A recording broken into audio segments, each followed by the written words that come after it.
Welcome to the Protagonist Pub. My name is Tammy, and this is where characters gather.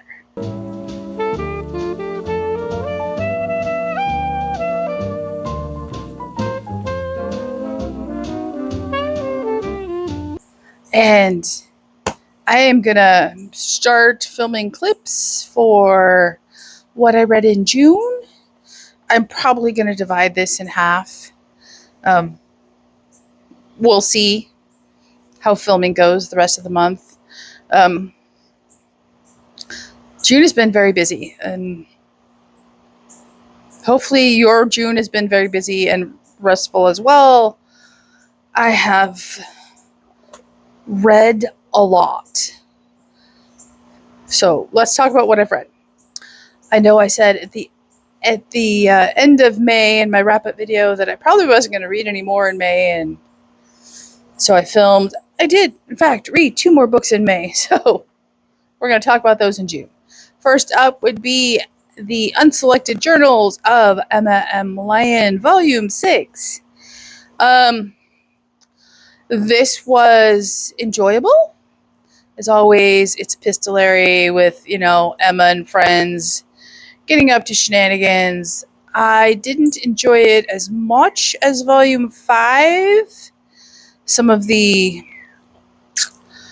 emotional depth was missing from this one, and I expected a little more action out of Volume 6. But it was still enjoyable, Emma comes into her majority, and she takes on her first professional job. That was entertaining, by the way. So, while it wasn't my favorite volume of the M.M. Lyon series, it was perfectly enjoyable. I have no complaints whatsoever. Next up would be Full of Grace by Dorothea Benton Frank. This was my first ever Dorothea Benton Frank book. It will not be my last.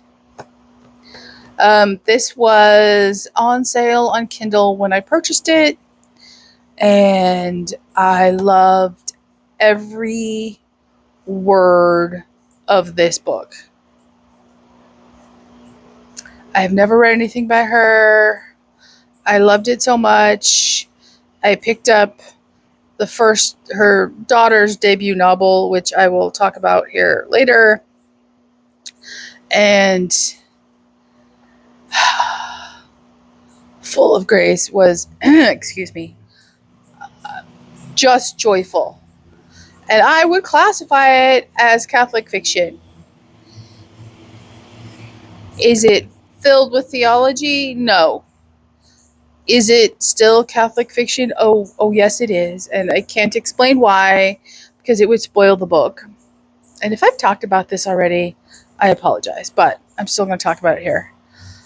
The story has stuck with me. I finished this book on the 31st of May. It is now the 13th of June. 13th of June? Is it the 13th of June? And, yeah, it's Friday the 13th. I'm still thinking about this book. The writing was beautiful. The storytelling was fantastic. The way the characters grow and mature and realize the importance of forgiveness and faith and marriage and family is it is one of the best examples of all of those elements I have read all year. If I run across a copy of this book physically, I will pick it up and put it on my shelf. I will gladly read anything else by her based on the strength of this first book alone. Will all of you like it and read it? No.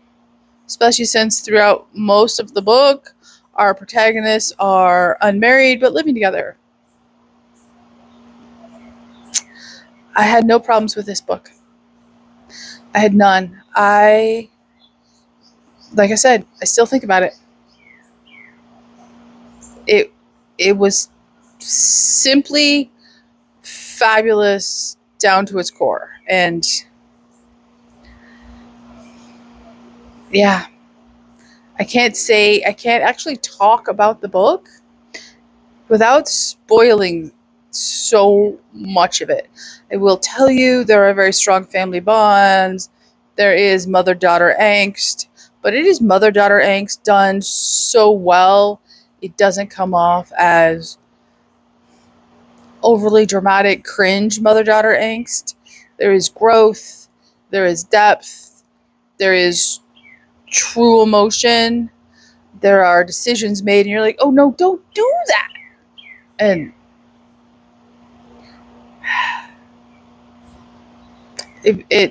I can't stress it enough. Go pick up, if you don't read anything else by her, go pick this one up.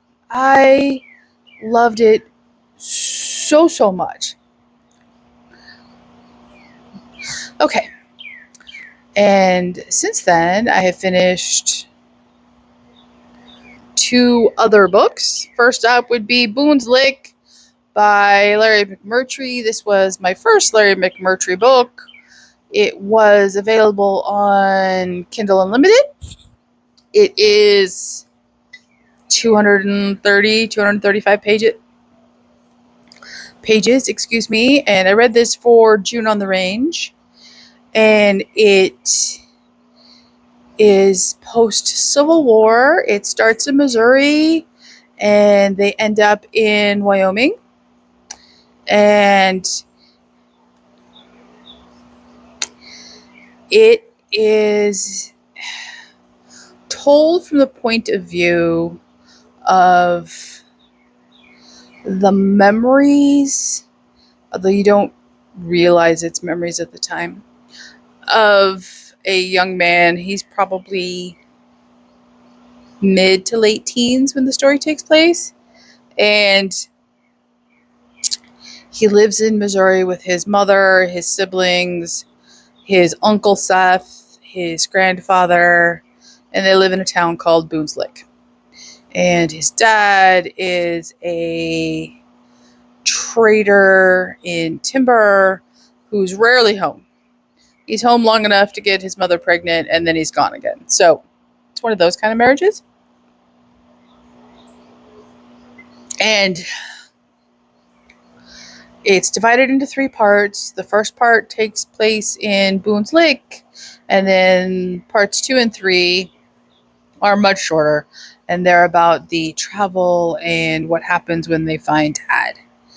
And this is very definitely written from the male perspective, and that is not a bad thing. I am not at all remotely opposed to that. The language is beautiful. The writing is beautiful. It's just very clearly not the way a woman would write the same story. If you gave the same premise and the same outline and you gave it to a male author and a female author, and they had to come to the same, conclusion and hit all the same points in the story, it would tell the same story, but very differently. McMurtry's writing is beautiful, but sparse. It's objective and clear cut, whereas if a woman wrote, like, there's a scene with a posse, and a bear comes out and takes out the bad guys, and they're talking about the foggy morning and how cold it is, and so there's atmosphere going on. A woman would have written it much more flowery and focused on the cold and the terror of the bear and the fear of some of the participants in the posse. Whereas McMurtry just says, look, here's the facts, here's what happened, a little bit of detail about the environment and its effect on, those involved. And otherwise, that's it. You're not getting this, overly flowery, emotional language ride, which I thoroughly enjoyed. It was Western in the best sense. Open and fierce and just quintessentially male. And it was so refreshing and such a breath of fresh air. I thoroughly enjoyed it. I am looking forward to picking up more McMurtry. That is my first. It will by far not be my last Larry McMurtry book. So, okay, what else have I read? So, I have read and finished News of the World by Paulette Giles. I read this for Home on the Range. I recommended this in my June tag video, which I will link down below. This was a library bookshop find for me, and I will be keeping it.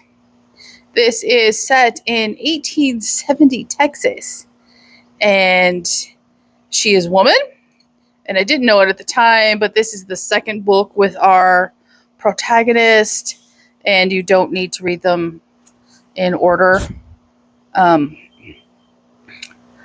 This is short. It's like 270 pages. No, I take that back. Not even close to 270, Tammy.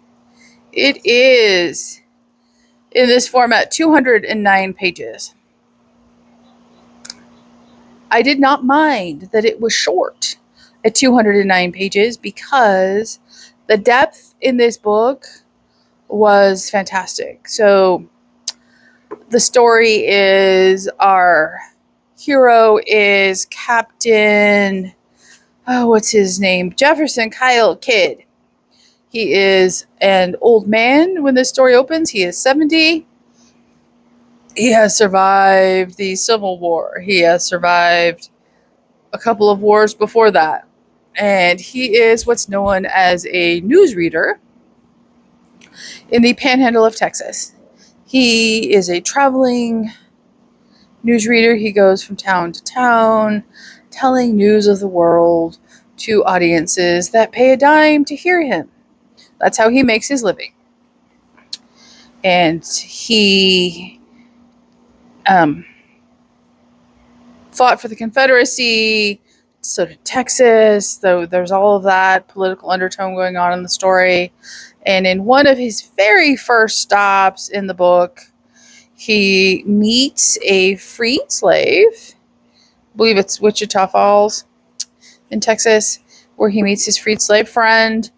And he undertakes the task to return this 10-year-old child named Joanna to her family in San Antonio, because as a 6-year-old, she was captured by Kiowa Indians after they slaughtered her family.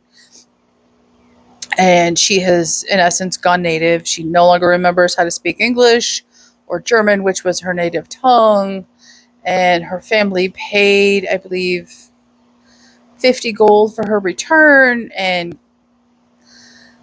understanding the trouble a freed slave would have in the south of Texas, Captain Kidd agrees to do it. Joanna at this point is far more Indian than she is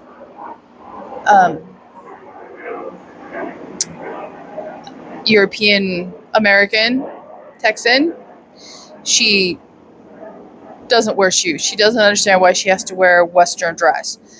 The whole 9 yards. So it is this story going from the north of Texas to San Antonio to deliver this child. And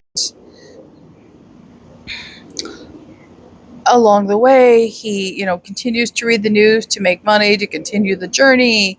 They encounter some really bad guys in which Joanna saves the day, quite literally saves the day. She, quote unquote, becomes civilized in the process. She gets returned to her family. There's heartbreak there. And you learn a lot of Texas history along the way. It stops in real places in Texas, one of which I want to go to. When Dave and I go, I will, share that. I didn't have Texas history in grammar school because I didn't grow up in Texas. I'm sure if you grew up in Texas, you know most of this. There's a lot of Texas history in here. I did not know, and I absolutely loved this book. I will be reading more from this author. It was fantastic historical fiction, even though for me it was incredibly short. I still just loved this book. I love the fact that they have I don't know if you can see this, a map of Texas in the front that traces their route. And so you can follow along and see all the real places. I cannot say enough good things. And I read this after I read Boone's Lick. And it truly showed the juxtaposition of a Western written by a woman and a Western written by a man. Even though this is told wholly from the male perspective. In 1870 Texas, you can still, without being told who the author was, you would say, that's written by a woman. Language is slightly more flowery. There's more emotion. There's more attention to nitpicky little details. And, what Joanna was given to wear. Her hair. Just, little things that differentiate a male versus a female author. And I found it fascinating. They're roughly the same time period. They're both set in the West. They're both clearly Westerns. And it was just a beautiful juxtaposition between a female and a male author. And I personally absolutely loved that. So, as of today, the 13th, those are the 4 books I have finished. And you're probably thinking, Tammy, that is not a lot. You'd be right, but I also have a ton of books in process, a couple of soft DNFs. So let's talk about the soft DNFs first, and then we'll talk about everything I have in process. Okay, let's talk about DNFs first. First up is a very hard DNF. That is Hava by Tosca Lee. This is supposedly Christian fantasy. Kahlua barked. She doesn't bark often. Picked this up for the Purple Pages book club by Chrissy. And it was hosted by Chrissy over at Chrissy's Purple Library. I will link her announcement video down below. I couldn't make it past chapter 2. This is supposedly an Adam and Eve story. So it's biblical fantasy. And I had issues from the beginning. Like, from the opening page, the opening page, I had issues. And then we got to chapter 2, in which Eve could somehow, by the way, Hava is Eve, sense the sexual desire between two lions in the Garden of Eden. And at that point I said, nope, I'm done, and deleted it from my Kindle.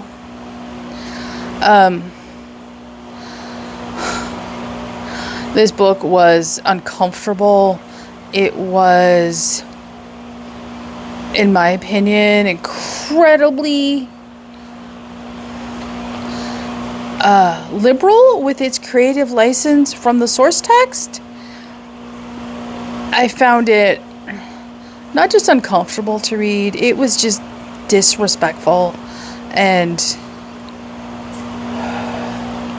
I don't need to read about the passionate desire between Adam and Eve.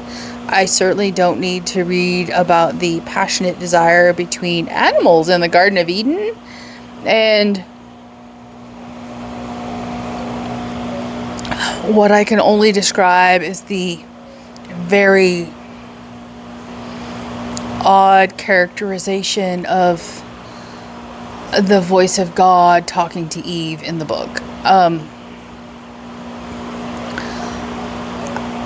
I briefly checked in on the book club on Fable, and I was alone in being uncomfortable and tapping out, which is fine. I am okay with that, but yeah, y'all, it wasn't for me. It just absolutely wasn't for me. So, okay. The next. So, Taylor and I decided to read My Magnolia Summer by Victoria Benton-Frank. This is her debut novel. It is set in South Carolina, and it has just a gorgeous, compelling cover. Like, you want to pick up this book. Felicity, it's okay. And don't pick up this book.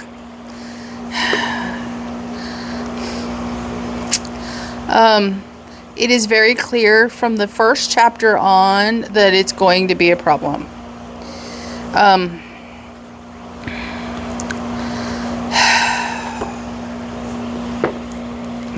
This is truly a case of an author attempting to follow in her mother's footsteps and failing. The opening pages, and this is very clear for me because I had just read Her Mother before Taylor and I attempted to read this. And I'm very glad I did, because if I had not, I would not have picked up Her Mother's book. From the opening pages of Full of Grace, I was hooked. From the prologue, I was hooked. The character work, the writing, the descriptions, all of it. You're just like instantly sucked into the story. And here, exact opposite is true. There's language, there's just this, it's set in New York City, which is an immediate turnoff for me in the beginning. Taylor made it farther than I did, and I couldn't make it past the first chapter. There's immediate mother-daughter angst of the just, I want to smack you kind. You know, her mother calls her 6 times after 1 a.m. in the morning. She can't be bothered to return the phone call. Okay. I understand that you may have a rocky relationship with your mother, and she may have a bad history there, but hello, Miss Felicity. Mommy will go inside soon, okay? And whatever, but still, you know, if your parent calls you, texts you after 1 a.m., there's a reason, and you should probably return the text, even if it's just that, you know, they're up to their normal shenanigans. You never know when that may or may not be the case. Taylor did some more investigating. She actually, in this book, breaks the fourth wall and mentions her mother according to reviews. I'm sorry, what? Yeah. No. I cannot be bothered. Despite its compelling cover and the new book, which talks about the sister of the protagonist in this book, releases in August of this year. It has an equally compelling cover, and that is just going to be a hard miss for me. I will read her mother to zero one day if the books continue to be as strong, as full of grace. But this, no. There's mentions of COVID. There's, you're introduced to your protagonist's New York roommate, and it's immediately clear from the moment he opens his mouth and says one word that there will be nonsense in this book. I don't know why I have horseflies this morning. And I just... no, hard pass. Okay, the next is a definite soft DNF. This was a buddy read with Madeline over at Cozy Cottage Chapters. That is Brideshead Revisited by Evelyn Waugh. This is Catholic Classic. And, this was a struggle for both of us. I think neither of us was in the right mood to read it, and B, the prologue does not do does a disservice. That's the way I have to put it. It does the rest of the book a disservice because I could care less after the prologue if I read anything else. I'm sure part of that was my mood, but it opens up during World War II. Wasn't what I was expecting. I didn't like any of the characters in the prologue. I could care less about what was going on, and I've heard nothing but praise for this book. Like, absolute gushing praise. So I'm clearly missing something, but I wonder if there's eggs in that nest. There's a bird's nest on the roof. So we have agreed to set it aside for now. It's a soft DNF for both of us. I will come back to it at some point, but it was better to DNF it in I'm like 5 pages into chapter 1, than try to push through it and end up hating it. So that is the choice I made. So, okay, those are all of the DNFs so far this month. Now let's go on to all of the big books in process. Okay, first up would be the only non-fiction book currently in process. That is my buddy read with Lindsay. That is The Distant Mirror by Barbara Tuchman. Nice big chunky nonfiction. This is the calamitous 14th century. I am almost through the first chapter. We are both taking our time. There is no rush to finish this book. We will finish it when we finish it. But so far, it is engaging, and it's had me, going to search out, places and events that I vaguely recall in the back of my brain. So that is always a very good start. Her writing style is incredibly approachable, especially if the 14th century seems daunting, and so far in the past it's irrelevant. She makes it very approachable. She has great chapter titles. Let me see if I can read you a couple. The second chapter is entitled Born to Woe the Century. Chapter 15 is The Emperor in Paris. 19 is The Lure of Italy. 20 is A Second Norman Conquest. And the last chapter is Hung Be the Heavens with Black. So I love this period of history. It is a period of history in which I am very familiar, and I am very much looking forward to reading this with Lindsay and digging into it in great detail. So that is the nonfiction. Okay, so I have 2 library books checked out. They're both electronic and the first is Murder by Cheesecake by Rachel Erskine. Trust the name on the screen, not what's coming out of my mouth in this one. This is the first book in the Golden Girls mystery series. Again, I talked about this one in my June tag, and I was a little leery when I found out it was published by Disney, but I took a chance anyway. I am so glad I did. Y'all, if you love the Golden Girls, this book, from the opening page, you can hear their voices in your head. You can see them at the table. You can... It's all there. The banter, the dialogue, the sarcasm, the dry wit, the goofy St. Olaf stuff, Blanche being Blanche, Sophia being Sophia, Dorothy and her luck with men. It's all there. And this book centers on Rose. Rose's niece is getting married. Something goes wrong in St. Olaf, and they have to get married in Miami, and Rose has to host it, and it has to be all of the St. Olaf details must be, in the wedding.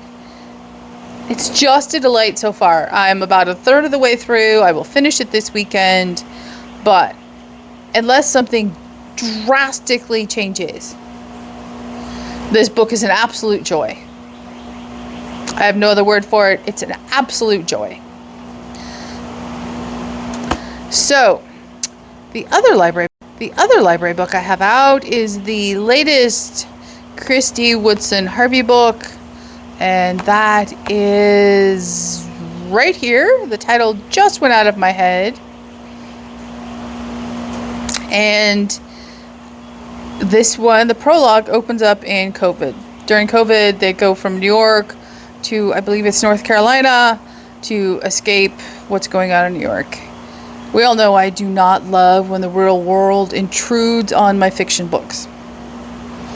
Especially that particular real world event. However, I will give her props here. It's only in the prologue so far. And the prologue is only a couple of pages, and there's like one or two mentions of it itself, and then there's no more nonsense. That's all I ask. If you have to, intrude reality, please make it brief, and don't give me your politics about it. That's what she did. I'm okay. So I am currently reading the book. I am just as much in love with her as I was my first book. The reason I'm reading it slowly is the app where I was able to check it out from does not allow me to send it to Kindle, and the app is really frustrating me. Both these books are on the same app, which is the Boundless app, and both of them are... The app is frustrating. It doesn't want to turn pages. So I can only read a little bit at a time before I get so frustrated I have to go read something else. But I will finish those. Definitely I will finish the Golden Girls this weekend, and then I will work on KWH's newest release throughout the next week in between other books. It's just joyful. I love it so much. So, okay, so what else am I reading? I have one fantasy in process. That is Taliesin by Stephen R. Lawhead. This is the first book in his Pendragon Cycle series, and I am loving this. I should not have been sitting on this for so long. I keep wanting to come back to this, but this is like my palette cleanser between books that are much heavier in tone. And this is Arthurian retelling. His writing is so beautiful, and I haven't been tabbing, and I should have, because there are many times so far that I have wanted to tab this book. And when this takes place,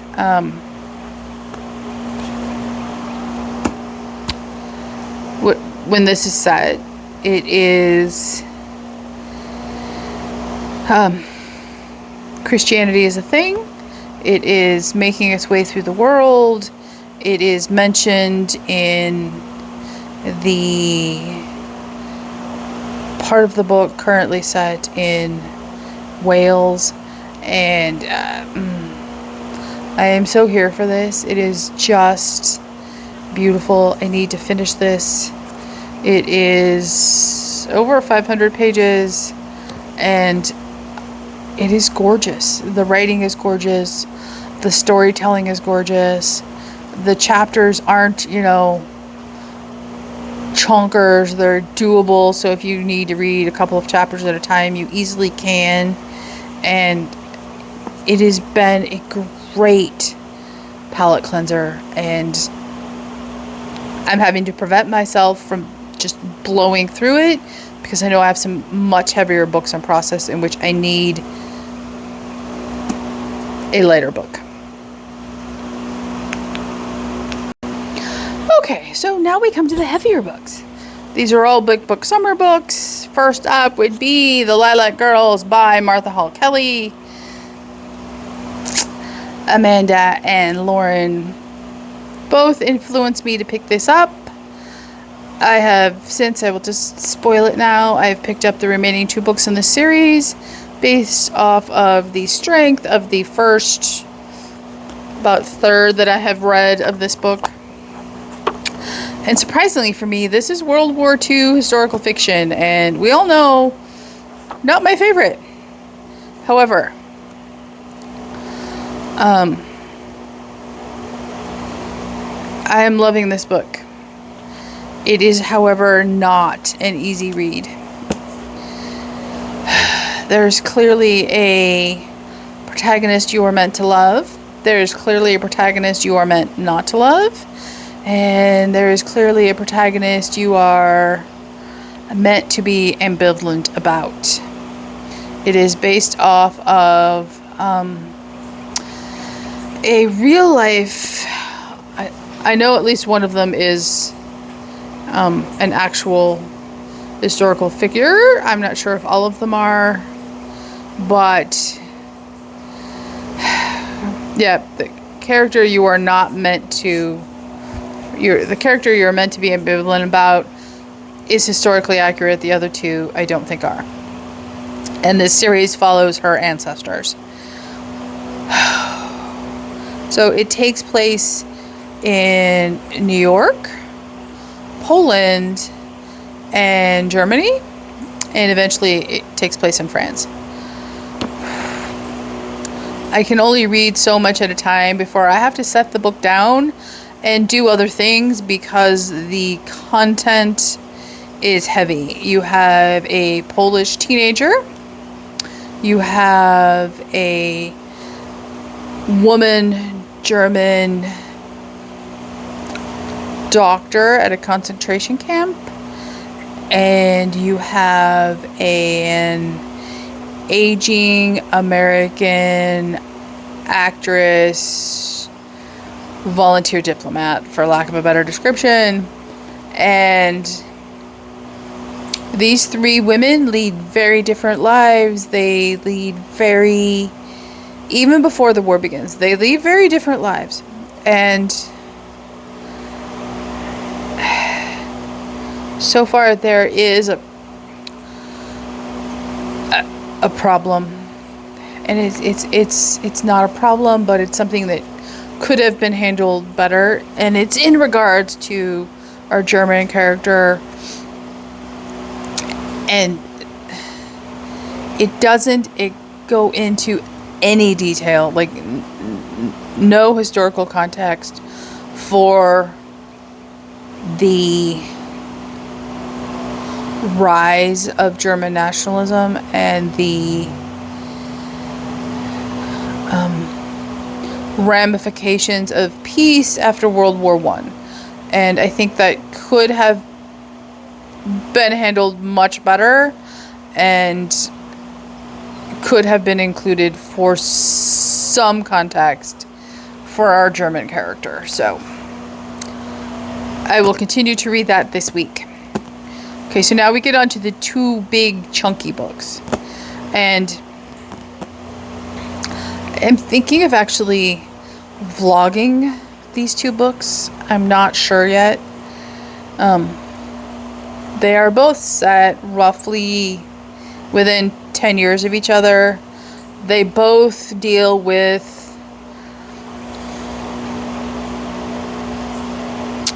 the very elite of their societies, and then they begin to diverge. But they share some important qualities in common, at least in the beginning. And those two books are Anna Karenina by Tolstoy and Gone with the Wind by Margaret Mitchell. So, let's talk about Anna Karenina first. Obviously, it's Russian literature.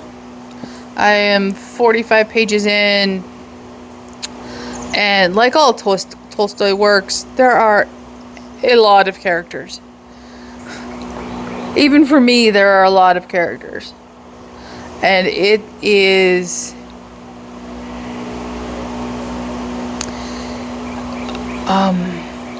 the Russian royalty and nobility and aristocracy and all of their excesses in juxtaposition to the common folk they meet when they go out or that serve them. And truly, at this point in the book, you don't like anyone. You don't like the opening characters because infidelity is exposed, and just the entitled immaturity of the characters is mind-boggling. And yet, if you know anything about Russian history, you will understand that it's an accurate depiction. And as the 45 pages in, the fatalism of Russia is evident in these people. It is this incredible book so far of the absolute echelon of Russian society and their willing blindness and their decadence. It's just stunning. And I'm enjoying it. It isn't going to be a fast read. I didn't expect it to be a fast read. But I'm enthralled at the same time. And then you get to Gone with Wind. I just finished part 1 yesterday. I'm in part 2. And Margaret Mitchell is one of the most undervalued, underrated authors in American literature. And this book is so amazing in its storytelling. Yes, it deals with slavery. Yes, it's depicted on page. Yes, there is dialect written on page.